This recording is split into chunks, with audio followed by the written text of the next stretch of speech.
Ante a minha boca se estabeleça o limiar. Um muro impeça que meus erros se difundam ao redor de mim. Todo mal seja eliminado das minhas palavras, e boa vontade se derrame nelas.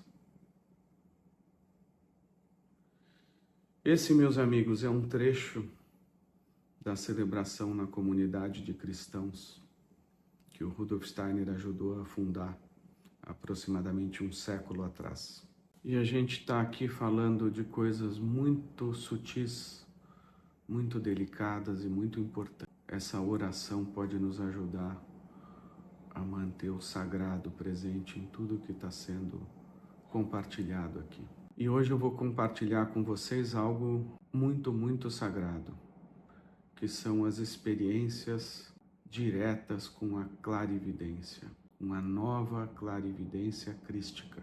E eu vou explicar para vocês, compartilhar com vocês como, a partir da experiência direta com a nova clarividência crística, eu posso trazer com muita segurança todos esses conteúdos que eu tenho trazido sobre a ayahuasca, indicando que são seres espirituais, demônios que atuam o tempo todo através de qualquer droga, e em especial dessa droga da ayahuasca, porque ela vai atingir diretamente o eu humano.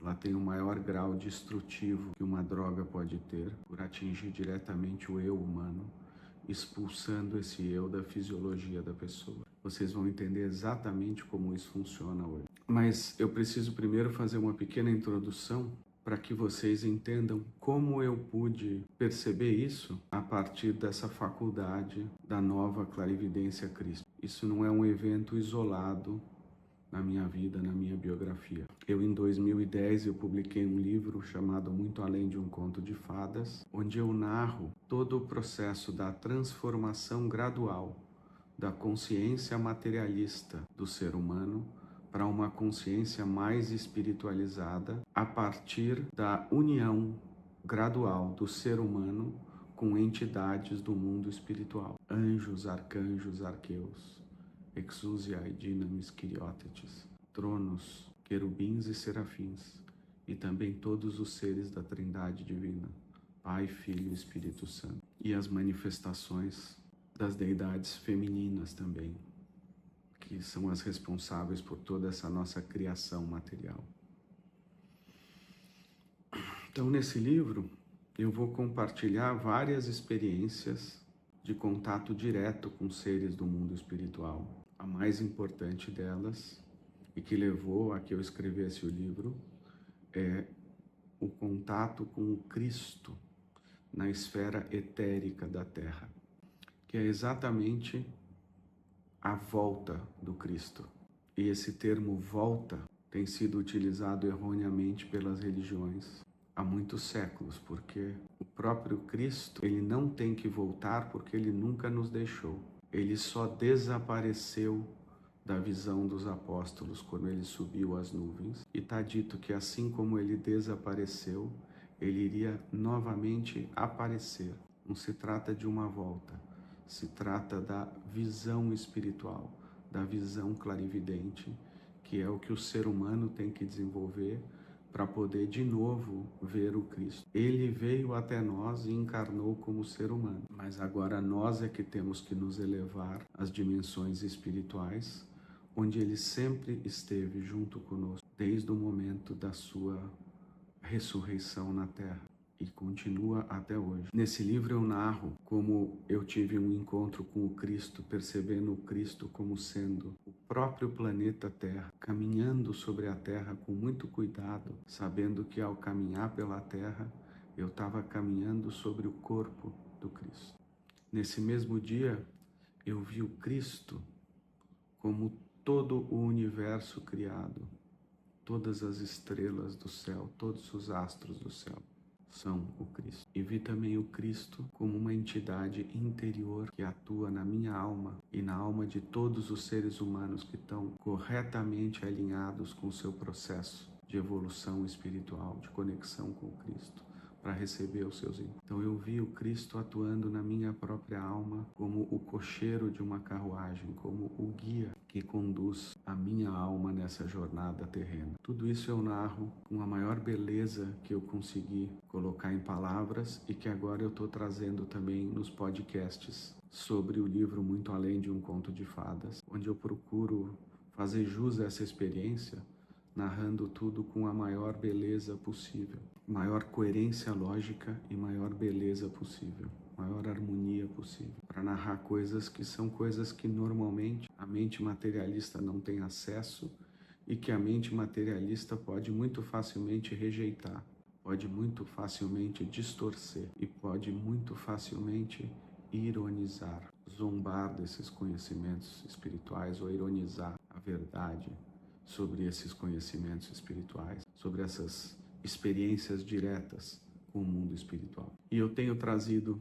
agora na série que eu comecei, que é a série Pílula Vermelha, série Red Pill, o conceito de que desde sempre na história da humanidade a gente tem esse conflito entre aqueles que têm a visão clarividente e estão em contato com o mundo espiritual e aqueles que estão aprisionados aqui na esfera terrena e que vivem a realidade terrena como se fosse a única realidade, negando, portanto, tudo aquilo que é espiritual por um viés de percepção. E que quem tem essa forte ligação com a esfera terrena e se esquece dos mundos espirituais, tem uma natural ojeriza a tratar com profundidade sobre temas espirituais. Existe um medo essencial que vive em cada ser humano para lidar com o desconhecido. Toda vez que se fala de conhecimentos espirituais para pessoas de uma visão materialista, isso pode levar a um grande medo. O processo é primeiro dúvida, os conceitos materialistas não conseguem aprender os conteúdos da realidade espiritual e aí isso causa dúvida, confusão mental, rejeição conceitual mental. Depois, com um pouco mais de insistência, vamos dizer assim, quando a pessoa é confrontada mais fortemente com a existência de conteúdos e de seres espirituais, isso pode despertar esse medo essencial. E esse medo gera uma rejeição ainda maior. E esse medo pode se tornar até mesmo ódio. Esse é o processo de desequilíbrio do ser humano materialista quando lida com conteúdos espirituais. E que é o mesmo processo que pode acontecer com quem passa por iniciações mal sucedidas, que é ter acesso a conteúdos e seres espirituais pela experiência direta antes que a pessoa esteja preparada para isso. E é sobre isso que eu quero tratar aqui.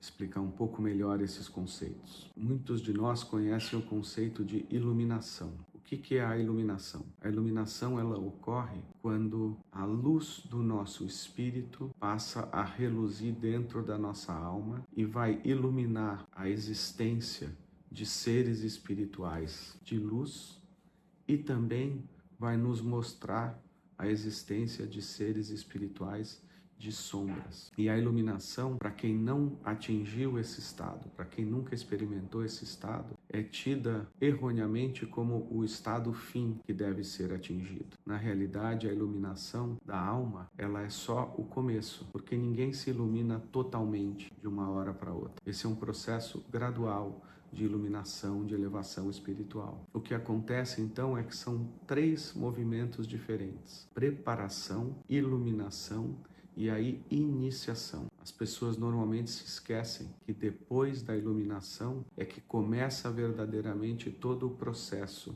do aprendizado sobre a vida e sobre a atuação desses seres espirituais. Iluminar-se significa que a luz do Espírito nos torna capazes de passarmos pelos processos de iniciação de maneira bem-sucedida. Que essa luz do Espírito vai iluminar os nossos caminhos naquilo que sem a luz do Espírito seria o vale das sombras e da morte. Por isso que na Bíblia a gente tem sempre muitas referências ao óleo que deve estar dentro da lamparina. Esse óleo representa o desenvolvimento de forças na alma através da atuação do Espírito. E é esse óleo, essa lâmpada de uma alma fortalecida nas suas forças que nos permite depois acendermos a luz do Espírito para que ele nos guie nos processos de iniciação. Então são 3 momentos: preparação, iluminação e só então a iniciação. E a iniciação é um processo para o qual a clarividência é muito, muito importante. Eu vou trazer um exemplo aqui do livro Muito Além de um Conto de Fadas, para que vocês entendam o que é essa iniciação guiada pela luz do Espírito atuando na nossa alma. Eu vou falar ali que no dia 28 de fevereiro de 1998, para o dia 1º de março de 1998, naquela noite, naquela madrugada, eu tive a experiência de viver a união da alma e do Espírito. O Espírito trazendo esta luz para iluminar a alma, para que os processos de iniciação pudessem começar a ocorrer, sem que eles trouxessem efeitos negativos, mas apenas efeitos positivos, para que todos os seres com os quais eu passei a entrar em contato a partir dessa experiência, eu pudesse ver não sobre a ótica sombria desses próprios seres espirituais negativos, quando eles se apresentam, mas eu pudesse ver através da ótica do Espírito. O Espírito permeando a alma, ele traz essa luz para que a gente possa enxergar esses seres de sombra através da visão do Espírito, que os coloca no seu devido lugar, não nos causando dúvida, nem medo e nem ódio. E eu falo disso em referência, no Muito Além de um Conto de Fadas, ao casamento místico Rosa Cruz, que é essa união da alma e do espírito. E eu coloco ali, e eu tenho narrado isso também agora nos podcasts sobre o Muito Além de um Conto de Fadas, explicando que naquele momento em que o espírito e a alma estavam se unindo, eu, no meu pequeno ego humano, terreno e temporal, eu testemunhei tudo aquilo porque eu estava unido ao próprio Espírito. Essa é uma das maneiras da gente entender que a luz do Espírito nos guia nas iniciações para que a gente possa entender o que ocorre quando a gente entra em contato com as realidades espirituais, com as dimensões espirituais e com os seres espirituais. O que ocorre é que o Espírito ilumina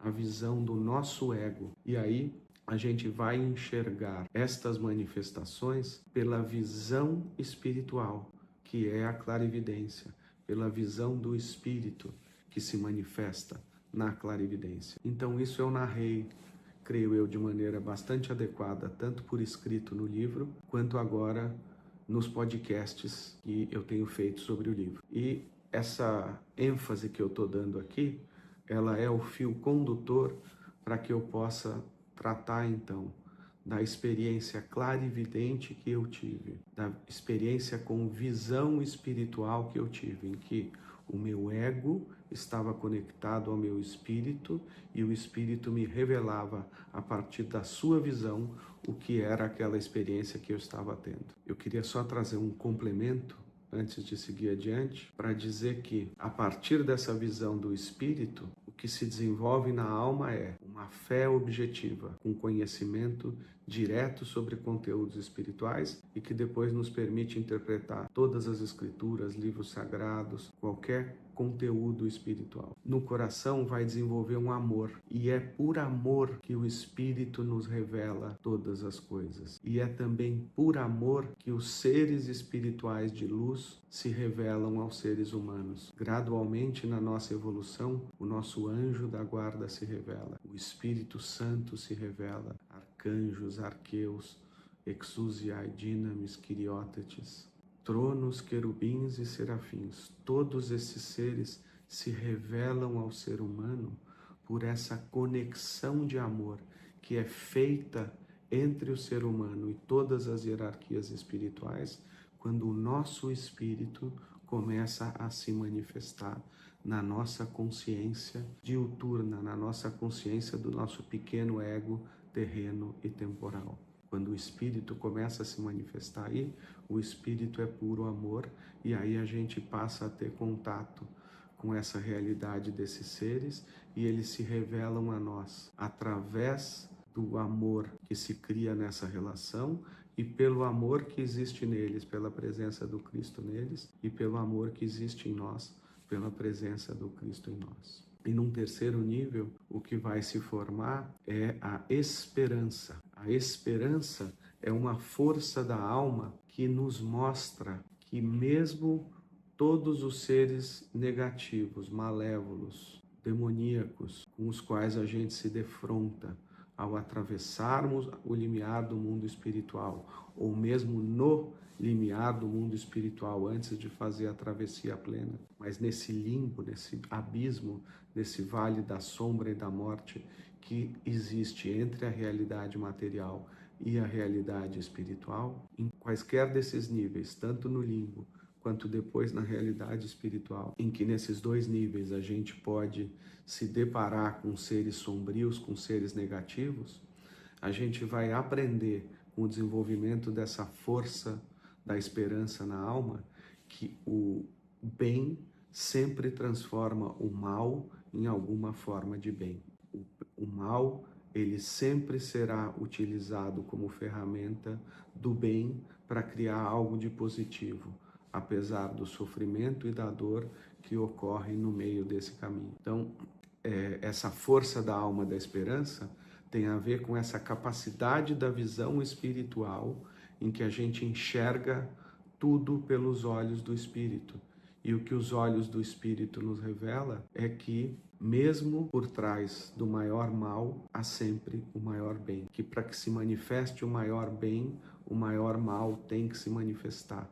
Toda essa inteligência, toda essa sabedoria trazida tanto no nível consciente, subconsciente e inconsciente, que é o que move as nossas ações, tudo isso nos é revelado por essa visão espiritual. E de outro lado, quando a gente não tem isso, a gente vai cair nas forças da alma não espiritualizadas, mas sim demonizadas. Essas mesmas forças do pensar, do sentir e do querer, elas podem se transformar não em forças espirituais, mas em forças anti-espirituais, anticrísticas, em forças não criativas, e então em forças de destruição ao invés de forças de criação. Essa polaridade, ela se manifesta porque quando a gente não atinge a meta de desenvolver algo positivo, a gente espelha uma contra-imagem negativa dessas forças, que é aquilo que nós chamamos de demônio. Do lado correto e no lugar correto e no momento correto, essas forças, elas são forças positivas, elas são forças do bem. Mas o mal aqui desse lado é simplesmente o bem fora de lugar, fora do seu correto tempo e do seu correto espaço de manifestação. E é isso então que a gente chama de espelhamento e de contra-imagem maligna, contra-imagem negativa das forças do bem. Isso é que são os demônios e as forças negativas. E isso se manifesta na nossa alma como as três feras da alma, os três demônios da alma, dos quais eu tenho falado em outros podcasts, detalhadamente sobre a existência desses seres. Mas eles nada mais são do que o pensar espelhado de uma forma negativa, o pensar que decai, o sentir que decai e o querer, a vontade que decai.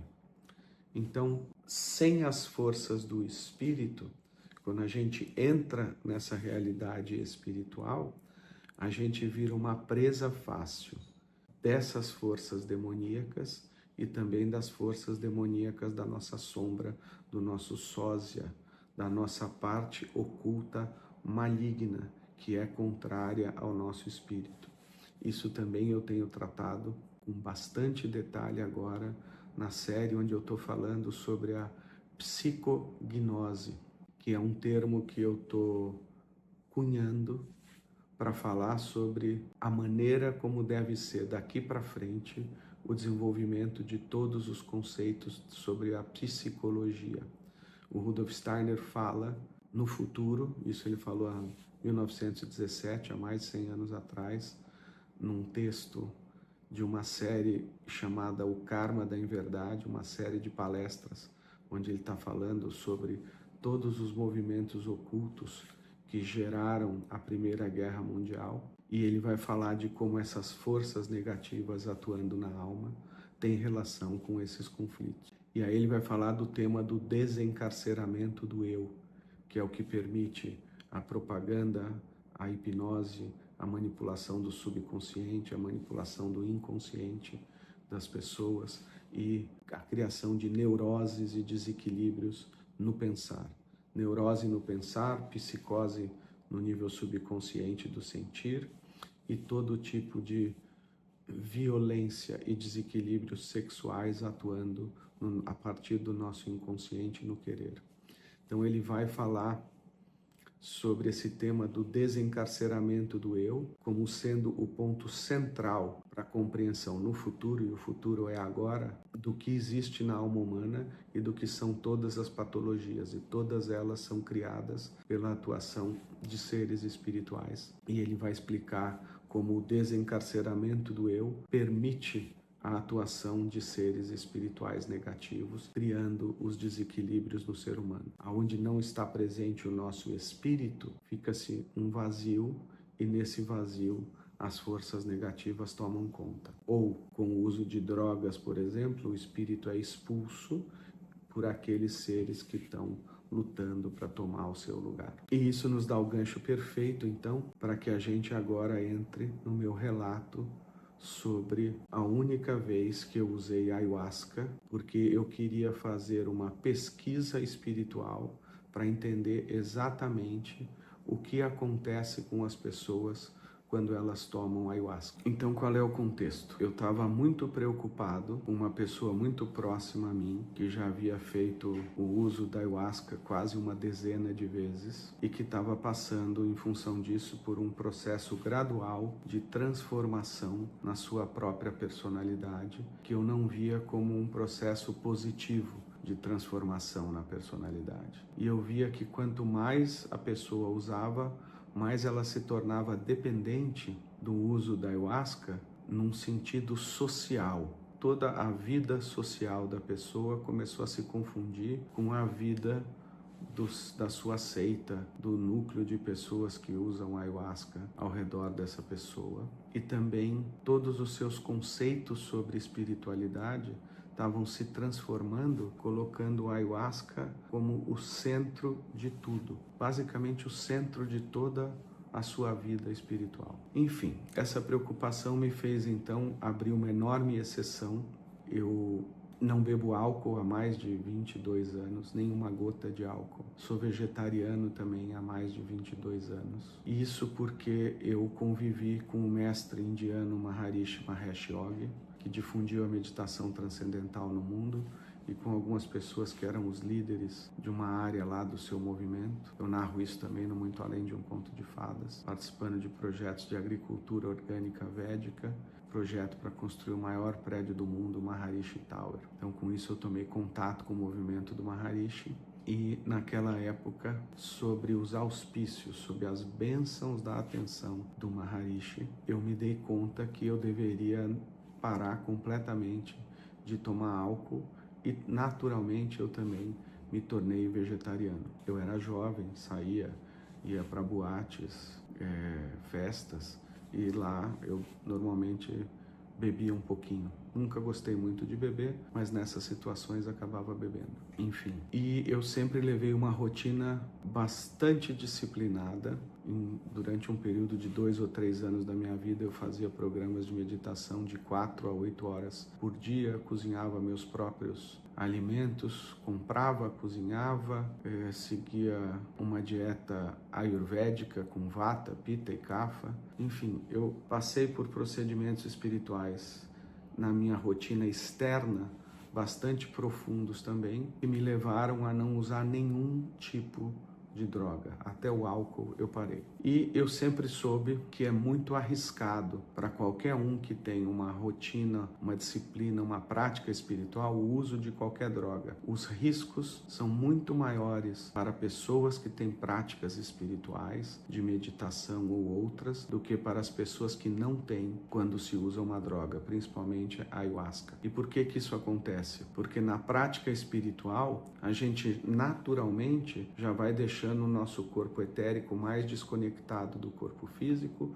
nosso corpo astral mais desconectado do corpo físico, e a gente vai gradualmente formando os órgãos espirituais no nosso corpo astral, e que depois é impresso no nosso corpo etérico, E aí, fisicamente, a gente pode manifestar, até com a consciência de vigília, uma visão espiritual, uma clarividência plena, sem perder a consciência de vigília. Então, esse desenvolvimento de órgãos de visão espiritual, de audição espiritual e de contato, que é a kinestesia espiritual, o desenvolvimento desses órgãos é algo muito sutil, muito delicado, que está acontecendo desde o primeiro momento, por exemplo, que alguém começa a prática de meditação transcendental. E o que pode acontecer com o uso da droga é que a pessoa entre no mundo espiritual pela intoxicação que a droga traz no corpo físico, fazendo com que algumas barreiras protetoras do corpo físico, etérico, astral, através da atuação do espírito, essas barreiras sejam impedidas de atuar, e a gente entra no mundo espiritual despreparado, e isso vai gerar o que o Rudolf Steiner fala que é um aborto espiritual. O que é essa imagem do aborto espiritual? Na Bíblia, São Paulo fala sempre sobre as dores do parto da humanidade. Todas as tradições trazem esse processo do santo graal, da santificação gradual, da purificação da alma, da catarse da alma, que eu trouxe agora como preparação, iluminação e depois iniciação. Todas essas coisas, elas estão fazendo o quê? Estão gerando um novo ser espiritual. O espírito humano, ele nasce dentro da alma pura. A imagem da Virgem Sofia, da Virgem Maria, a imagem dessa alma pura que vai fazer nascer dentro de si mesma um ser espiritual, e que esse ser espiritual vai assumir, se unindo ao nosso pequeno ego terreno e temporal, a nossa personalidade humana, para criar em nós uma personalidade espiritual. Tudo isso é conhecimento de todas as tradições e está na Bíblia, principalmente em tudo aquilo que São Paulo traz, porque ele próprio estava vivendo aquele processo. Ele teve a visão do Cristo no etérico, na visão de Damasco, e ali começa o processo dele de iluminação, com vários outros processos de iniciação que vem depois. E o que acontece então, quando a gente atravessa despreparadamente esse mundo, esse limiar do mundo espiritual, com o uso de drogas, que é talvez a principal forma para isso acontecer de maneira inadequada, esse ser espiritual que estava se formando, ele é abortado. São Paulo fala que muitos de nós somos abortivos. É a isso que ele está se referindo. E aí, ao invés de nascer um ser espiritual com uma visão clarividente correta, com uma audição clarividente correta,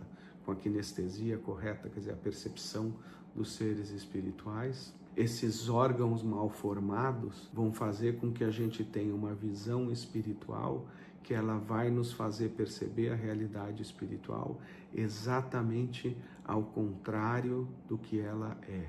E isso é totalmente destrutivo, porque a gente vai, segundo o Steiner, viver a situação mais aterrorizante que a alma humana pode viver, em que mesmo o seu anjo da guarda, quando se aproxima da pessoa, não é reconhecido por ela.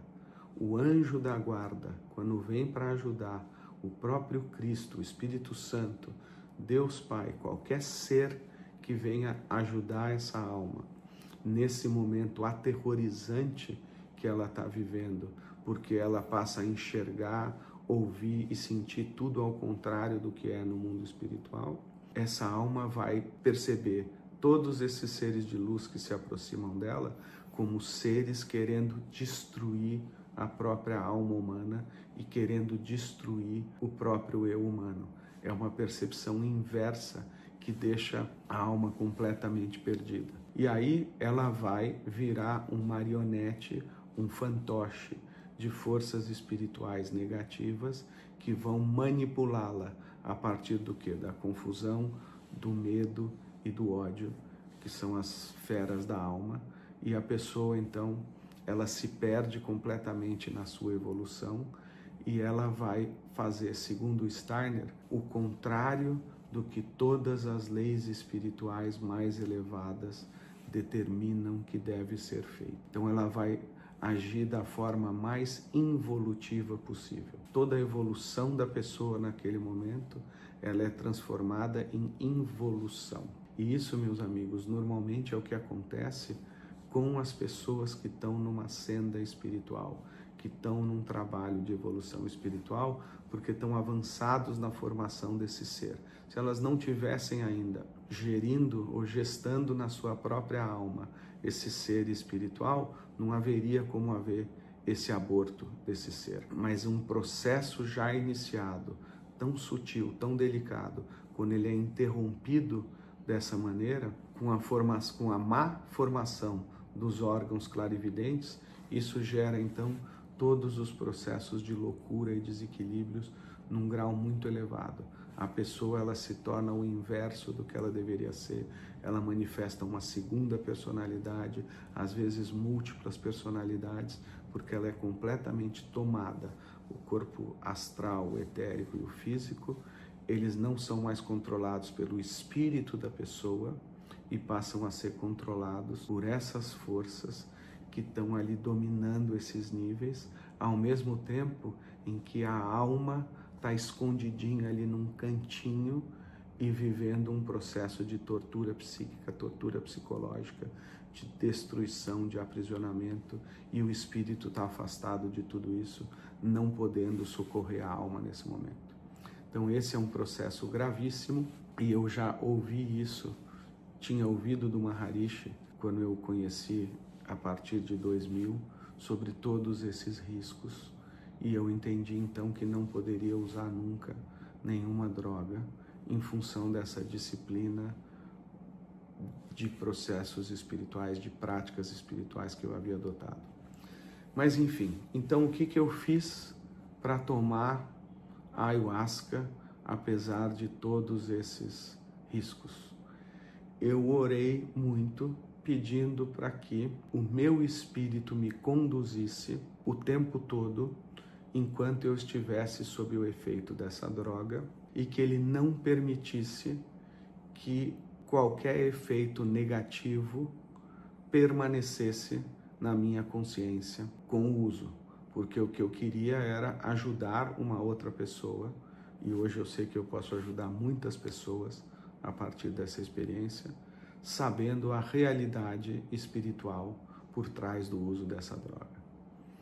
Então, foi nesse contexto que eu fiz esse uso. E aí, o que aconteceu durante a sessão? Aconteceu exatamente a manifestação do meu espírito, me mostrando tudo o que acontece quando se toma essa droga.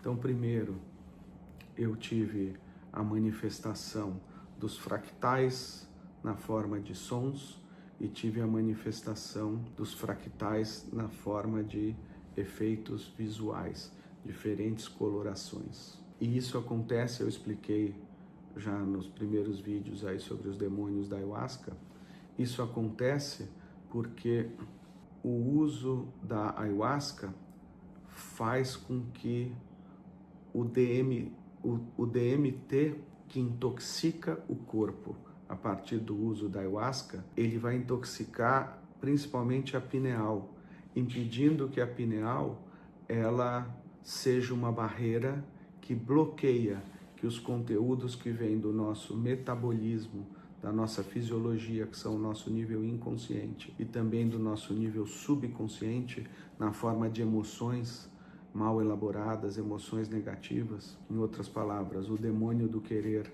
e o demônio do sentir, eles subam para a mente consciente, ativando aqui o demônio do pensar também, gerando pensamentos confusos, ideias confusas, que é o que acontece quando a pessoa toma ayahuasca. O que vem daqui de baixo, com a intoxicação do DMT, faz com que a pineal, então, ela não possa suprimir essas informações que estão vindo do inconsciente e do subconsciente. E são essas informações não suprimidas que se manifestam como fractais de luz e de sons. Isso é óbvio, é só a gente raciocinar. O que acontece é que a gente vê numa superposição de imagens tudo aquilo que a mente consciente percebe, junto com aquilo que vem do inconsciente e do subconsciente. É isso que denota essa supressão feita pela pineal não acontecer. Como ela não suprime, a gente não tem a nossa consciência de vigília normal, a gente vai ter a nossa consciência de vigília normal misturada com esses conteúdos indevidos que não deveriam ter sido acessados pelo ser humano. Então é um mau funcionamento da pineal pela intoxicação com o DMT que gera essas percepções de fractais. E além disso, o que eu vi? Eu vi o próprio demônio da ayahuasca atuando através desse processo de intoxicação. O que é esse demônio da ayahuasca e como é que ele se manifestou? Ele se manifestou como uma pequena serpente, bonitinha, lindinha e totalmente enganadora, totalmente astuta, querendo controlar a minha mente, querendo controlar meus pensamentos, meus sentimentos e a minha vontade. Ela queria mais especificamente tomar conta de áreas aqui do meu córtex pré-frontal, que são as áreas onde atua o nosso espírito, a nossa parte divina nos processos de iluminação, preparação, iluminação e iniciação espiritual. Cada vez mais o nosso espírito toma conta aqui do córtex pré-frontal e a partir dele de toda a nossa fisiologia, porque está tudo conectado. E o que eu vi foi essa serpente totalmente enganadora.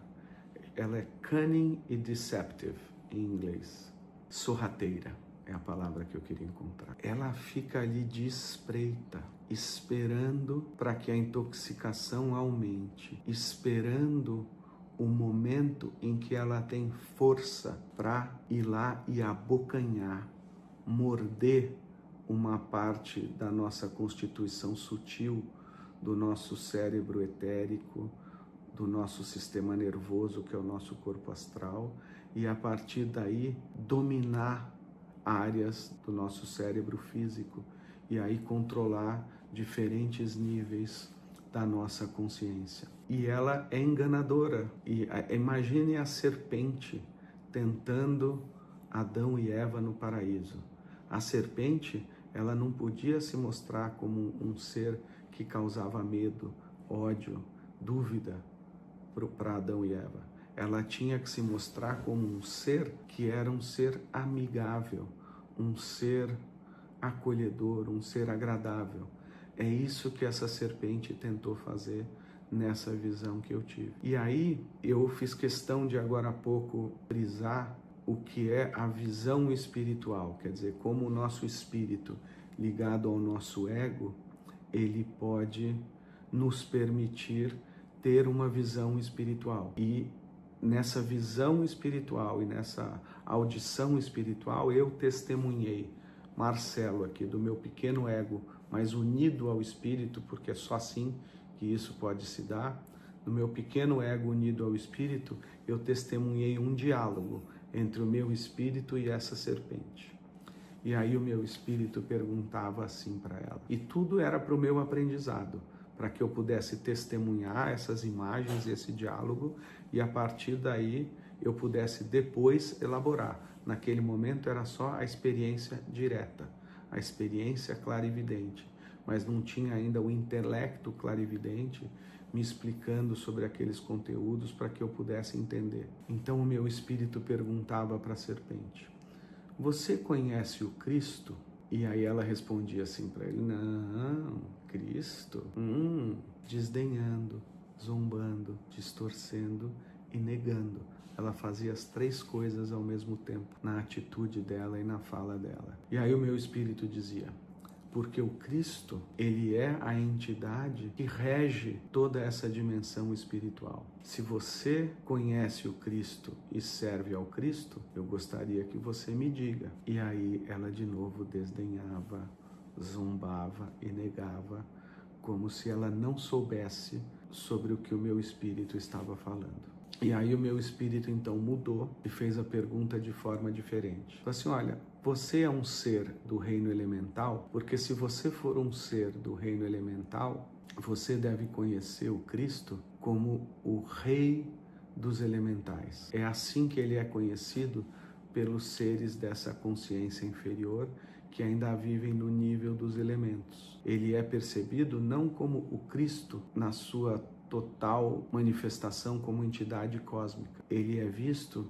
e percebido só na dimensão onde esses seres elementais são capazes de percebê-lo. E para eles, para esses seres elementais, então, ele será visto como o rei dos elementais. O que vale dizer é o espírito mais elevado como regente dessa vida e dessa dimensão dos seres elementais. E aí, de novo, a serpente falava assim: rei dos elementais, rei dos elementais, Ela não dizia nem que sim, nem que não. Ela não dizia não conheço, não sei quem é. Ela simplesmente negava nas suas atitudes, distorcia o que estava sendo dito e ironizava, zombava. Ela manifestou a um só tempo todas essas três forças das feras da alma, dos demônios da alma. Cada uma delas tem uma dessas funções, uma dessas manifestações negativas. E aí, ela, nesse diálogo com o espírito, o que ela queria era encontrar um momento para dar o bote e obter o êxito dela, que é dominar áreas do meu cérebro, da minha constituição. E aí o que acontecia? O meu espírito, nesse processo, ele estava muito ancorado aqui no polo inferior. O polo inferior é o primeiro nível onde ocorre o desencarceramento do eu, que vai gerar todas as patologias psíquicas. Mas em função das minhas práticas espirituais, o meu espírito estava bem ancorado aqui. Ele não estava expulso, ele não estava desencarcerado, o ego não estava livre ali. O ego estava sob o controle do espírito naquele momento. E a fisiologia toda estava sob o controle do espírito naquele momento. E aí o que o meu espírito fazia? Ele me fez vomitar, atuando exatamente aqui no meu sistema digestivo. E aí eu vomitei, e ao vomitar, a toxicidade da ayahuasca e do DMT diminuíam na minha fisiologia. E com a redução dessa toxicidade, a força desse ser demoníaco também era reduzida. E aí ele não conseguia o seu objetivo de dar o bote, me envenenar em áreas mais profundas da minha constituição física, etérica e astral, e a partir daí conquistar uma parte desse território para ele. O que significa conquistar uma parte desse território? Significa conquistar uma parte da minha própria consciência. Eu tenho explicado nos podcasts que, agora sobre a questão dos demônios da ayahuasca, falando que esse ser é a porta de entrada para outros demônios, o que acontece é que esse ser, ele conquista então parte do território que seria do espírito, parte do território da nossa consciência, porque espírito igual consciência, é a mesma coisa. A gente só tem consciência a partir da atuação do nosso espírito na nossa constituição toda. Os animais não têm um espírito individual, por isso que eles não têm a consciência que o ser humano tem.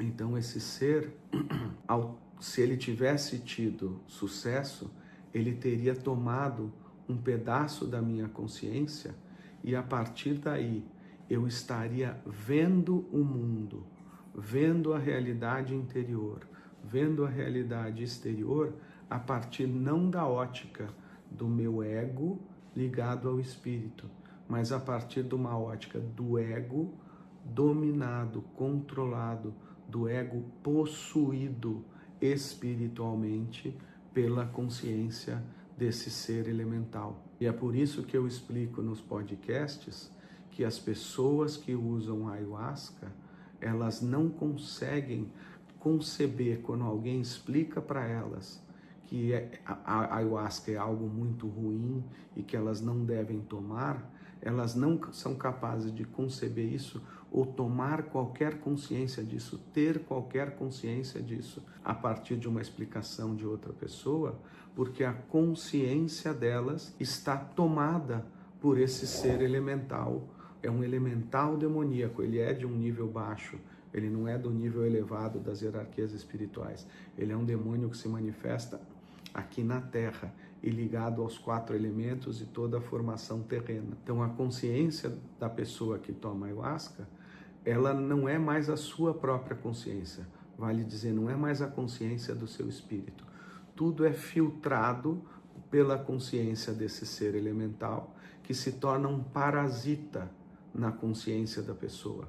O processo de possessão espiritual é um processo parasitário espiritual, em que algum ser que está atrasado na sua evolução e que é de uma dimensão mais baixa, de uma dimensão subdimensional, subterrena, vale dizer demoníaca, que não faz parte das hierarquias espirituais, mas faz parte do espelhamento negativo dessas hierarquias espirituais, faz parte dessa esfera que a gente pode chamar de esfera demoníaca. Esse ser toma a consciência da pessoa e aí a pessoa vê a realidade a partir da ótica desse ser. E esse ser, então, ele nunca mais vai permitir que essa pessoa tenha qualquer consciência de tudo aquilo que ele faz na consciência da pessoa. O ser toma a consciência da pessoa e passa a determinar como ela pensa, como ela sente e como ela age. E ele vai fazer isso no seu próprio benefício. Então ele vai criar pensamentos, sentimentos e ações da pessoa favoráveis à continuidade do uso da ayahuasca, entendeu? Vai criar um monte de ideias falsas, coisas falsas, vai criar um monte de mentiras na própria consciência da pessoa, porque ele é que está lá dentro fazendo isso, vai atuar do subconsciente, manipulando os sentimentos das pessoas, vai atuar no subconsciente, manipulando os sentimentos das pessoas e vai atuar na ação das pessoas, fazendo com que a pessoa vá de novo em outras sessões de ayahuasca e continue tomando ayahuasca. Então foi isso o que eu percebi. A atuação desse ser, de um lado, tentando me controlar, e do outro lado, meu espírito me protegendo, fazendo com que eu vomitasse, e aí diminuía a toxicidade desse ser elemental, diminuía a sua força e ele não lograva o seu objetivo. E isso aconteceu inúmeras vezes. Eu vomitei entre 3 e 5 vezes, eu acho que foram 4 ou 5, nessa única vez que eu usei. E todas as vezes que eu vomitava, o que eu percebia era essa situação desse alívio, e eu percebia isso de forma muito sutil, mas onde eu percebia que esse ser perdia a sua força. E ele estava sempre lá, cada vez mais fraco, cada vez menos atuante em função das ações que o meu espírito fez para que eu vomitasse e diminuísse a toxicidade. Então, com isso, meus amigos, quando eu falo sobre a ayahuasca, eu não falo de forma alguma sob o ponto de vista de um pré-conceito. Conceitos são elucubrações mentais e pré-conceitos são elucubrações mentais que vêm misturadas com sentimentos ali do subconsciente ou até com coisas mais fortes que vêm do inconsciente e que determinam, que moldam esses conceitos. Por isso que eles são pré-conceitos. Na realidade, nada do que eu falo vem de qualquer conceito ou de qualquer preconceito. Vem da minha experiência direta de poder atestar e testemunhar o que acontece com a atuação desse ser elemental da ayahuasca, tentando capturar, raptar um pedaço da consciência das pessoas. É isso que os demônios fazem. Eles raptam a consciência, eles roubam a consciência e tomam ali o seu lugar. E aí, meus amigos, o efeito dessa ayahuasca perdurou em mim durante vários meses, a ponto, e durante esses vários meses, eu tive essa clareza da atuação do Espírito o tempo todo, me mostrando como na minha vida cotidiana, uma série de pensamentos, sentimentos e ações estariam andando em descaminho. Eu estaria tropeçando, que é o conceito de pecado, é trocar o pé, tropeçar, se desviando, caindo para fora do seu caminho. Eu percebi como em vários momentos a atuação desse ser queria me desviar do caminho, queria me trazer sentimentos errôneos e pensamentos errôneos. Mas assim como durante o momento do uso, com a toxicidade maior, o meu espírito estava presente, eu percebi o meu espírito presente o tempo todo também, me indicando toda a atuação sutil desse ser, porque a toxicidade, ela não passa imediatamente. É muito poderosa a atuação dessa droga e desse ser espiritual, e ela pode permanecer no nosso corpo físico durante muito tempo e a partir daí influenciar o nosso corpo etérico, o nosso corpo astral e afastar o eu para tomar o nosso lugar, o lugar do eu no pensar, no sentir e no querer. Então, meus amigos, é muito delicada toda a questão desse uso e o efeito da ayahuasca, ele não cessa horas depois da sessão. Eu posso dar o meu testemunho de que ele permanece por um longo tempo. E eu só posso dar esse testemunho, e testemunho significa martírio, que significa colocar tudo aquilo que eu tenho à prova para dizer que o meu espírito é que me revelou o que eu estou dizendo. O testemunho verdadeiro é um testemunho daquilo que o Espírito nos revela e que aí a gente replica para outras pessoas. Então é nesse sentido que eu posso dar o meu testemunho do que aconteceu. E aí eu era bastante inocente quando isso aconteceu, isso foi no ano de 2018, e eu não percebi na hora tudo isso que eu estou relatando hoje e que eu fui perceber já há muito tempo atrás. A gente fica sob a influência desse ser com uma visão romântica sobre tudo o que acontece. E aí o que eu disse para as pessoas que organizaram aquele evento naquele momento, quando eu narrei a minha experiência?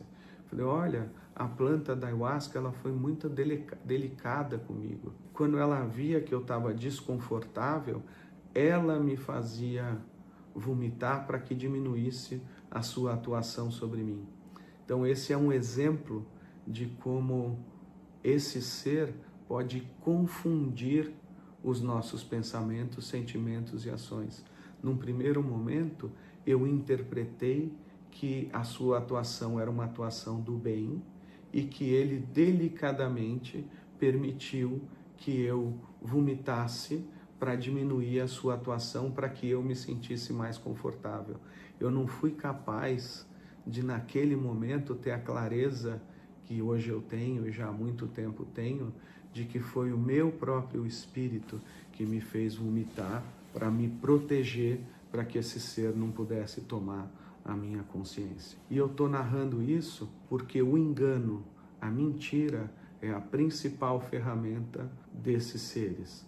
E é o engano e a mentira, esse desvio de pensamento, de sentimento e de vontade, o que faz com que hoje milhões de pessoas no mundo sejam prisioneiros dentro do seu próprio corpo, em que uma outra consciência, que é a consciência desse ser, toma lugar do seu espírito, desviando-as de todo o seu processo evolutivo, desviando-as de todo o caminho correto da sua evolução, para que elas vivam para servir esse ser, para que esse ser tenha uma experiência humana dominando a alma, o corpo etérico e o corpo físico das pessoas e perpetuando a sua atuação dentro da alma humana, no lugar que seria o lugar do espírito. E aí eu fui aprender também, ao longo desse processo de entender o que é o uso dessa droga, que esse ser ele é uma porta de entrada para outros seres. Então, ele pode, nos processos de iniciações mal sucedidas, ser a porta de entrada para que as feras da alma elas tomem o lugar do pensar, sentir e do querer sadio da pessoa. Isso são enormes desequilíbrios patológicos. E ela também é porta de entrada para que o sósia, para que o nosso duplo maligno, a porção não evoluída, que é inimiga do espírito e que vive na alma humana, possa tomar completamente conta da personalidade da pessoa. E aí a gente vai ter os fenômenos de dupla personalidade e de múltiplas personalidades se manifestando patologicamente em quem toma ayahuasca. E isso é muito comum. As pessoas abandonam as suas vidas profissionais, pessoais, relações familiares. Elas se transformam completamente porque aquele duplo maligno que não tinha força para tomar conta do lugar do espírito, o uso dessa droga e com o domínio desse demônio elemental de parte da consciência do ser humano, a porta fica aberta e o sósia adquire muito mais força para tomar a consciência da pessoa. E aí a gente tem enormes fenômenos sociais que acontecem da formação de comunidades, de líderes psicopatas atuando, de as pessoas se tornando borderline, se tornando esquizofrênicos.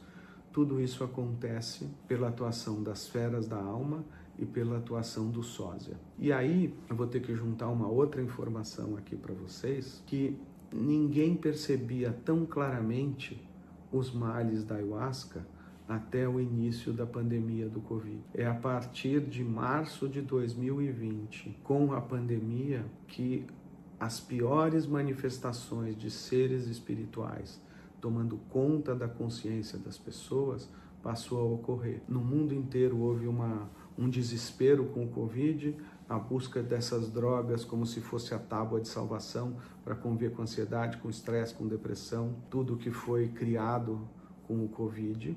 Ao mesmo tempo que se aumentou o uso, se aumentaram todos os relatos sobre surtos psíquicos de todas as ordens e de todos os graus. Surto quer dizer algo que surge, algo que sobe. Ele vem para cima, sus, vem de baixo e vem para cima. Esse surto é simplesmente a manifestação dessas entidades espirituais tomando conta da consciência da pessoa e ou atuando na alma ou atuando até substituindo a sua própria personalidade nos casos de possessão espiritual mais avançada. E tudo isso tem aumentado cada vez mais, é cada vez mais alarmante o nível desses surtos psíquicos, a quantidade dessas ocorrências, o grau dessas ocorrências. E por que que isso acontece? As pessoas com uma visão materialista vão dizer que isso acontece porque aumentou o uso e foi para...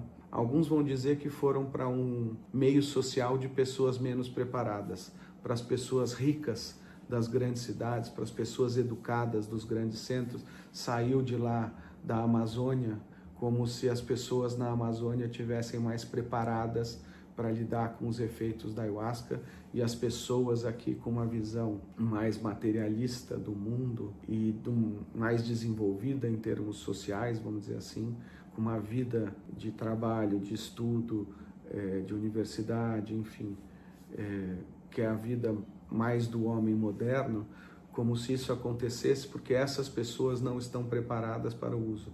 Na realidade não, essa é uma correlação estatística furada, errônea.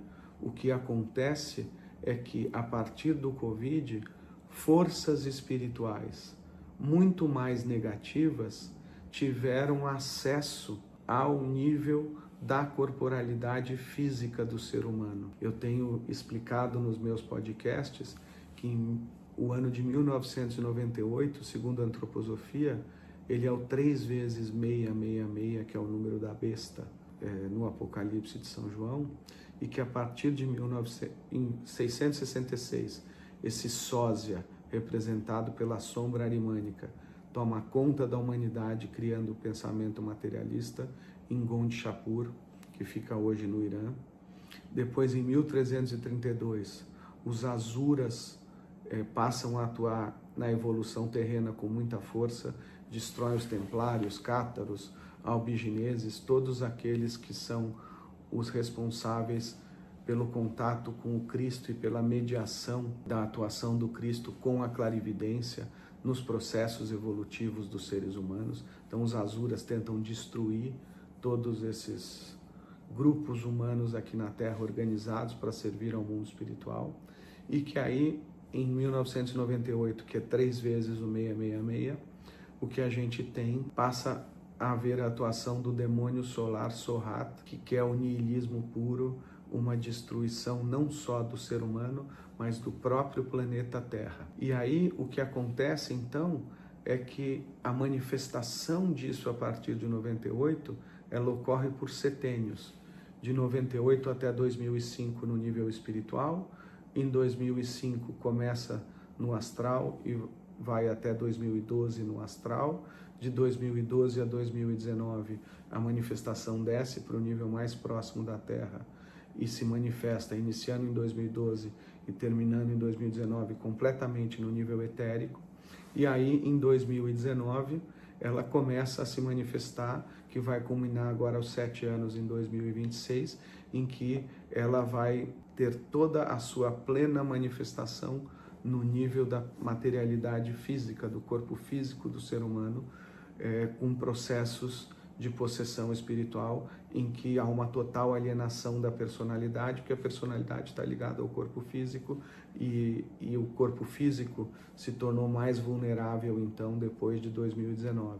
E é por isso, então, e não por qualquer outra razão, que a gente vai ter, então, a partir do Covid, a gente vai ter uma intensificação de todos os mais graves problemas com o uso da ayahuasca, porque é só a partir de 2019 que a gente tem essa possibilidade desses seres espirituais que encontram a sua porta para entrar no corpo astral, etérico e físico do ser humano a partir do elemental demoníaco da ayahuasca, dessa serpente que eu descrevi. A partir dessa porta, esses seres agora podem entrar e dominar níveis ainda mais profundos do ser humano, ligados à sua corporalidade física, tomando completamente conta de áreas da fisiologia humana, do córtex pré-frontal, do polo superior, intermediário, inferior, criando todo o processo de loucura. Esse surto que vem é simplesmente a manifestação desses seres que vem desse nível mais profundo espiritualmente, desse nível de uma subdimensão, que é o nível demoníaco. Eles vêm e surgem e vão tomar conta de diferentes níveis da constituição humana.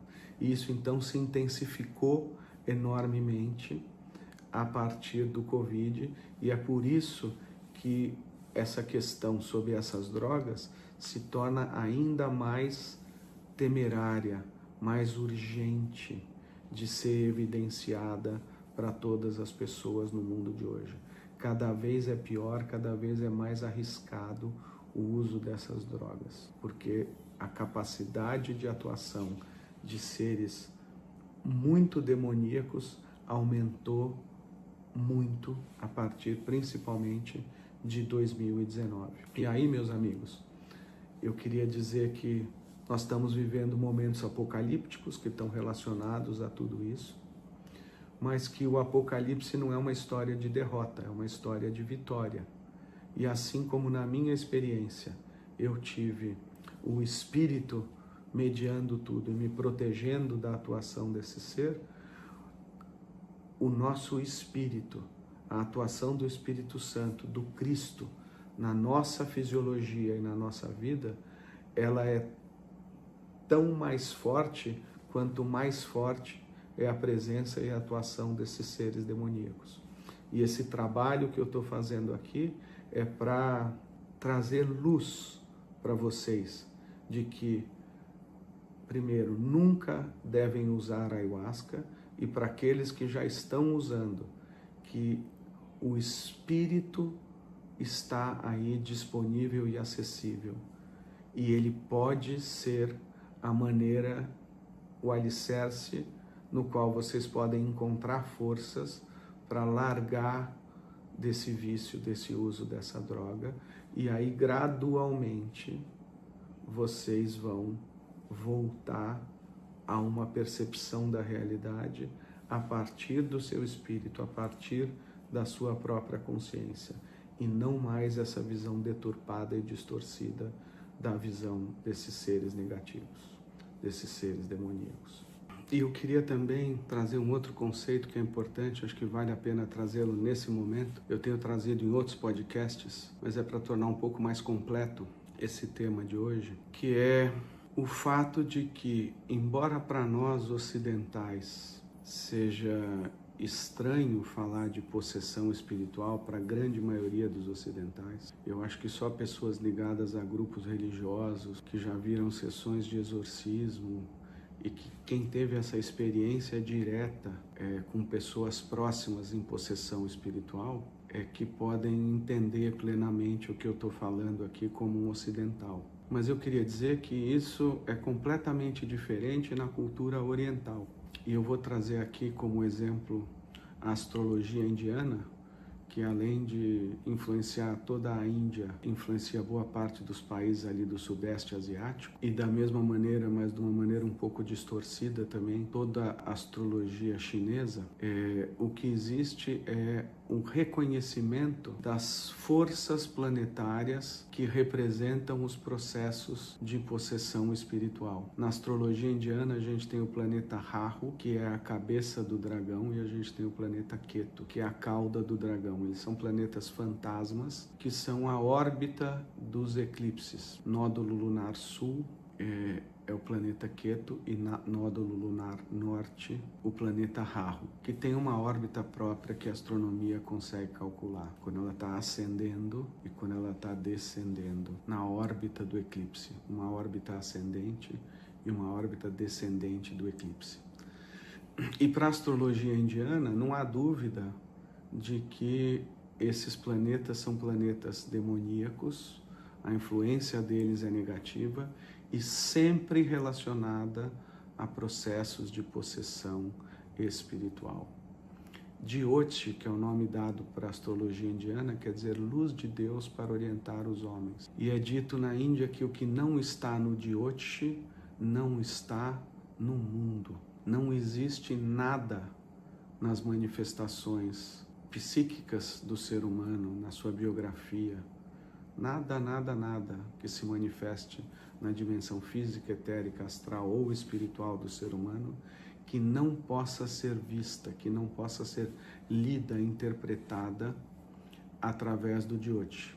A questão é que o Jyoti é uma ciência divinatória, existem mais de 40.000 relações que o astrólogo pode ver, o Jyoti, que é o nome do astrólogo indiano, que ele pode ver, e ele só vai ver aquilo que o espírito deixar que ele veja e que é bom que ele diga para a pessoa. Então, toda a interpretação da astrologia indiana é feita de forma divinatória, quer dizer, com influência do divino, do espiritual atuando para direcionar aquilo que deve ser percebido pelo astrólogo e assim compartilhado. Mas o fato é que trata-se claramente de possessão espiritual pela influência desses planetas. E não só o ser humano, ele tem um mapa astral, mas o próprio planeta Terra tem o seu mapa astral. E a gente pode determinar no mapa astral de um indivíduo quando ele estará mais sujeito a fenômenos de possessão espiritual, olhando a órbita de Rahu e Ketu transitando sobre a lua da pessoa. E a gente pode dizer então que ele vai estar na Mahadasha, na Antardasha ou na Pratyantardasha, 3 diferentes graus de influência desses planetas sobre a alma do indivíduo, tornando ele mais propício para esses fenômenos de possessão espiritual. Então, quando a gente fala que a ayahuasca, muita gente diz é uma roleta russa, na realidade, o que está por trás disso é o seguinte: se você der o azar de tomar ayahuasca num momento em que, além de você estar tomando ayahuasca, você está num momento em que as forças planetárias desses demônios, eles estão mais fortes, o que vai acontecer é que você não vai ser só possuído pelo elemental da ayahuasca. É nesses momentos da força desses planetas no seu mapa astral que vai fazer com que abra-se uma porta a partir da qual demônios ainda piores possam tomar a consciência da pessoa. A isso soma-se o fato de, desde 1998, a gente ter essa abertura dos portais aí para os Asuras e para o demônio solar Sohra atuarem cada vez mais fortemente na alma humana. E isso pode ser percebido no mapa astral da Terra também. E isso foi o que aconteceu no Covid. Em março de 2020, ocorreu um fenômeno espiritual que é um eclipse não só do nosso Sol terreno, do nosso Sol, do nosso sistema solar, mas houve um eclipse de todas as forças da Trindade Divina atuando dentro do círculo do zodíaco onde ocorre a evolução terrena. Naquele momento, em março de 2020, o planeta Rahu estava posicionado em frente às Pleiades. E as Pleiades são o portal pelo qual a gente recebe a emanação da luz do Sol central da nossa galáxia, iluminando aqui a esfera do desenvolvimento e da evolução terrena que ocorre dentro do círculo do zodíaco.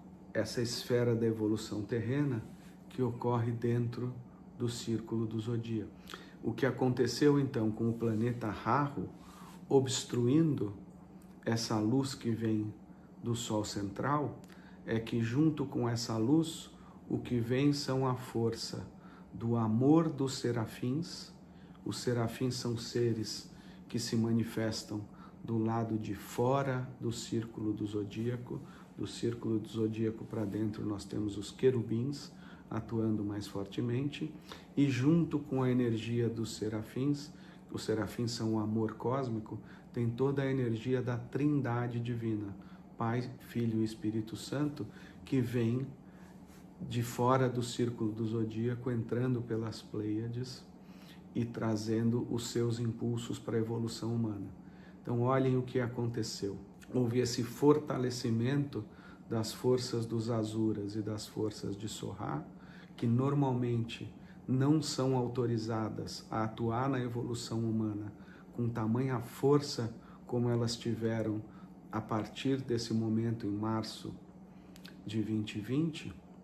Isso ocorreu porque as forças crísticas, o Cristo está aqui atrás, ó, as forças crísticas da Trindade Divina e a força do amor cósmico dos serafins estava bloqueada, estava eclipsada pela atuação desse planeta Rahu, que é o planeta do eclipse. E isso, meus amigos, é o que, de um ponto de vista espiritual muito elevado, em termos de ciência espiritual, em termos de antroposofia, em termos de ciência védica, as duas fazem a mesma medição astronômica e astrológica. Isso é o que explica o fato de cada vez terem sido mais graves os distúrbios psíquicos das pessoas usando ayahuasca a partir de março de 2020. E isso só está se agravando, é cada vez pior.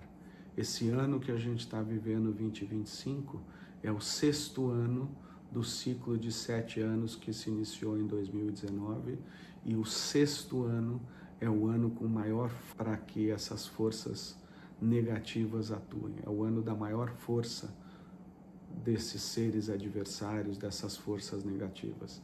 Quem triunfar, quem resistir, vai viver as glórias no 7º ano. Mas agora é o momento da divisão de águas, da separação do joio do trigo, de bodes e ovelhas, de luz e sombras. Então a gente está vivendo aí o pior momento do ciclo, e é por isso que a gente está vivendo a nível global coisas surreais que a gente nem imaginava que estariam acontecendo. E muitas delas ligadas ao uso de drogas também.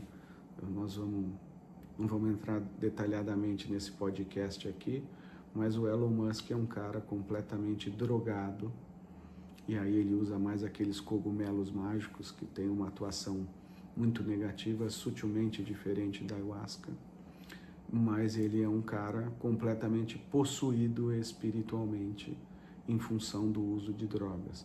E assim como ele, milhões e milhões de pessoas no mundo, e assim como ele, milhões de pessoas com muito dinheiro e com muito poder, e que têm, portanto, exposição, vão apresentar graves estados de desequilíbrios em função da atuação desses seres espirituais na sua alma. E isso, meus amigos, é tema, então, não para a nossa série sobre ayahuasca, mas vai ser tema sobre a nossa série toda sobre a pílula vermelha, Red Pill, para que a gente entenda o nosso mundo atual à luz das ciências espirituais. Somente as ciências espirituais e o conhecimento espiritual podem nos fazer compreender o mundo atual e podem nos trazer as soluções para os problemas existentes no nosso mundo atual. Então é isso, meus amigos. Muito obrigado. Namastê. Eu reconheço o Cristo em vocês. O Cristo em mim reconhece o Cristo em vocês e é através do Cristo que a nossa relação verdadeira e fraternal pode se estabelecer. Muito obrigado. Até logo.